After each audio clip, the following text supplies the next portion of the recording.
Hello everyone, the topic I'm going to share today is War and Peace. I used to think of war as a term that appears in books, history classes, or in movies, which is far away from real life, until the time the Russia and Ukraine war dominated 2022's global headlines. Since then, wars has become a subject that pops up in my life from time to time.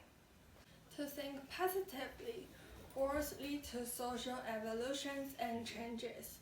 Accordingly, wars might bring fresh start to people and the government. There might be a good reason to launch a war. Some fight for economics, some fight for justice, and some fight for territory. However, no matter what the reason is, in my opinion, it is more like a glorified excuse. The truth is there is barely a winner in a war. Take the Russia-Ukraine war for example. The war has caused over 7,000 civilian deaths in Ukraine and has caused millions of refugees from Ukraine to cross borders into other countries. Years ago, a well-known image of a Syrian boy lying on a beach is another sad story of fleeing from the war.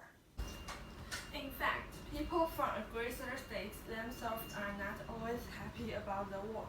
On the contrary, the war might also bring about torture for them, especially for the soldiers and their families. Last year, there was an impressive speech given by Ukraine's ambassador to the United Nations General Assembly.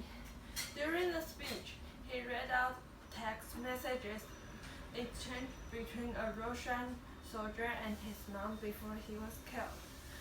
The soldier wrote to his mom in the message, "Mama, I'm in Ukraine. There is a real war raging here. I'm afraid." The soldier continued to reveal his fear in the message. "They call us fascists. Mama, this is so hard." Although we are not certain about the authenticity of the text, I believe that similar stories must exist somewhere during the war.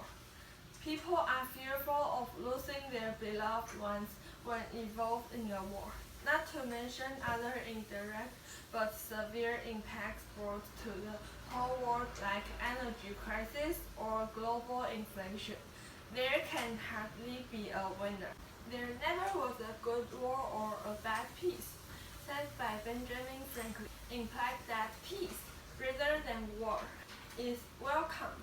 Jimmy Carter, 39th President of the United States, also promoted that we will not learn how to live together in peace by killing each other's children. Just because wars are cruel, world peace has been an aspiration that most people expect. It is our utmost desire to live in peace rather than to seek peace, to live without fear and sadness but with security and happiness.